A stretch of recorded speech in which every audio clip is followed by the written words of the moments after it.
Hey guys, what's going on? It's Uriel again.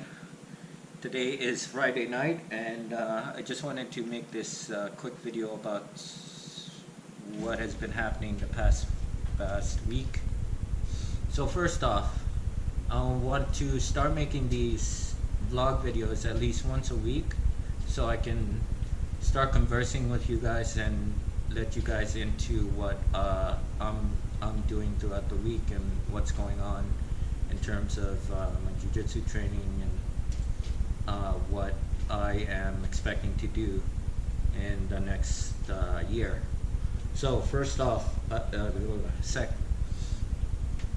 secondly, upcoming tournaments that I'm gonna do. So far, I'm not sure if you watched my last video. I was talking about getting ready for a couple tournaments this year. I have 7 in my mind that I want to do.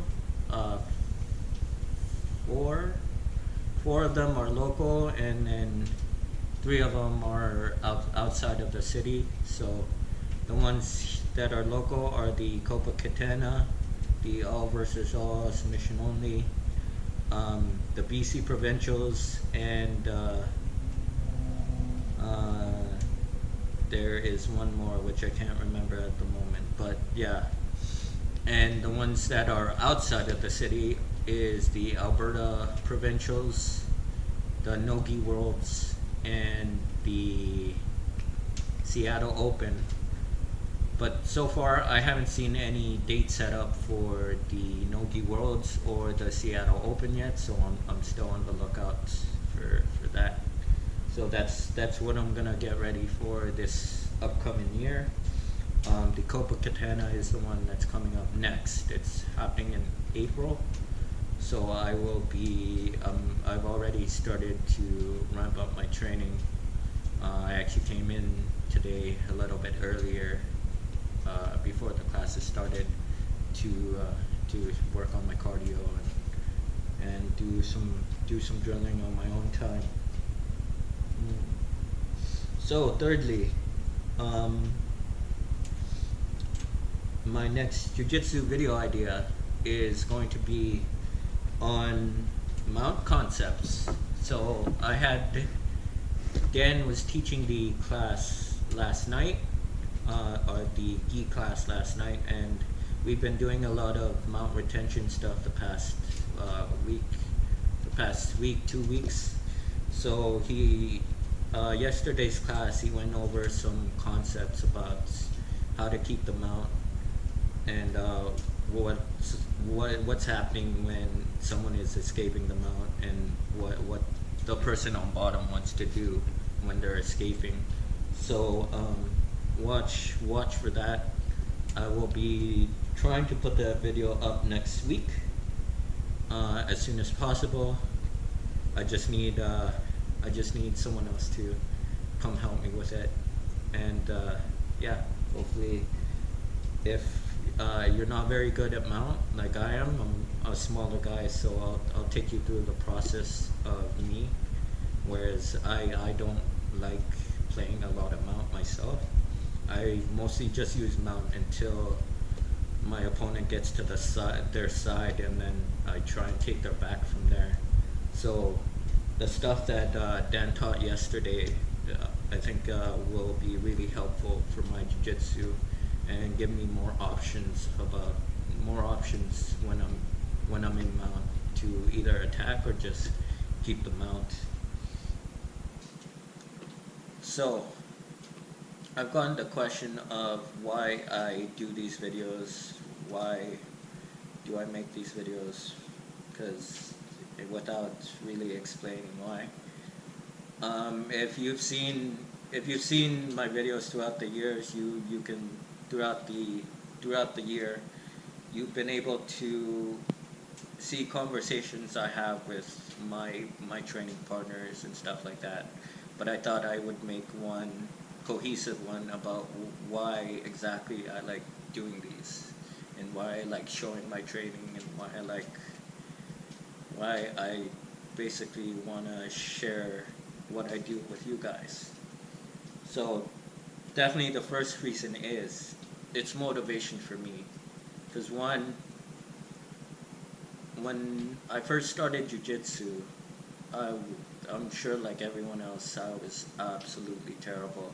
I came in first thinking that I sort of knew how to defend myself because I saw a lot of UFCs growing up. And when I finally decided to start after my 22nd birthday, my my friend Mike, he he had a Budo gym out near my house. So I decided to go in one day, and I got manhandled my first class um, by everyone. It was by him, by Spencer. I think Anthony was there too, and like someone else was there. But I never felt more demoralized than I did in that single 1 hour session. But yeah, after doing after doing jiu-jitsu for about 6 months, I recorded a roll I did with Mike, which I do have on my YouTube video as well. And you can see how how terrible I was then. He actually got me in a triangle, but he had it from like 50-50, and oh my god, looking back on it now, that was so stupid for not noticing it, but it's a process of learning. So looking back at it now, I can say that I can look at my mistakes and I can point out what I was doing wrong. So the fact that I've been able to recognize that now has been a big motivating factor for me. The second reason I like making these videos, to once I can only see things from my perspective, if that should make sense to everyone, because when you're rolling, you're there, you're not really thinking about what's happening from the outside. You're sort of in that moment, and you're scrambling, and you're trying to remember the moves that you've learned and that you've practiced. And sometimes they come out easily, sometimes they don't. And that outside perspective that I get from just recording them and being able to watch them gives me an insight of where I'm putting my hands, where a sweep is going wrong, where I'm not moving fast enough, where I'm waiting too long for something to happen. So I use it as a training tool for myself to see where I can improve and where I can get better in, because that's why else would I make these? So another reason I like making these videos is because I can only stay in my small box of ideas in terms of jiu-jitsu, but talking with everyone here at the gym, just talking to different instructors, talking to my teammates, talking to, well, reading stuff on forums and getting new ideas is a great way to do it. But I also need that visual aspect to help reinforce the learning as well. So it helps me because I only have a set of moves that I know really well. And let's take Dan's mount concepts for one example. One, I don't like playing mount that much. So when I can talk to someone like Dan about how I can make my mount better, it will help me a lot more if I can actually see him doing it and see him in the process of doing it against a resisting opponent. So it's just another tool to help me learn, to help me come up with new ideas about what I'm doing wrong, or things I might be able to improve. Also, one, I just find these fun. Like, honestly, I like watching everyone roll.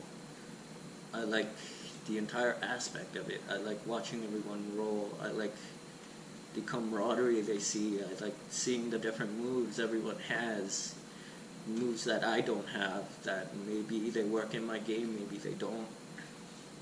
But I'm still gonna need to know them so I can defend against them. So it's helps me to understand jiu-jitsu in a wider concept outside of my own game, my own singular game. So yeah, within the past year, I've noticed that my knowledge has grown, not just from rolling and watching these videos, but of explaining why I like to do the things I do. And maybe some of these things are wrong, and I can see this stuff later in my life, but I'm using it as a process of learning. So if I see something wrong that I've done before, then I can sort of go back and correct it from my style. Whereas if I wasn't making these videos, then I'd have a harder time of trying to remember every single roll, every single aspect of what I'm doing, and have that just like unconscious knowledge. Whereas I want to consciously know why I'm doing things and why these things work. So it's the technical aspect of jiu-jitsu, which has always been the driving force for me, along with the competition. But the techniques and learning why these techniques work has always been pretty amazing. So yeah, that's why I like making these. So when I first started, I started by recording things on my phone, which you can see right here, and then putting it on YouTube. But I was really limited in the amount of stuff that I was able to do just on my phone. So then I was looking at other options, and the first option I wanted to do was get a new camera. So I decided to get a GoPro, which I'm using right now actually, and I love it. It's been great. Now I don't have to use my phone anymore. There's so much more storage space on my GoPro than there is on my phone. So, and then I can directly upload it onto my computer a lot faster than I could on my phone. So spending money on this new equipment has been a drain on some of my resources, because I'm also trying to compete, trying to go around the world to do competitions and stuff. So I actually started a Patreon page.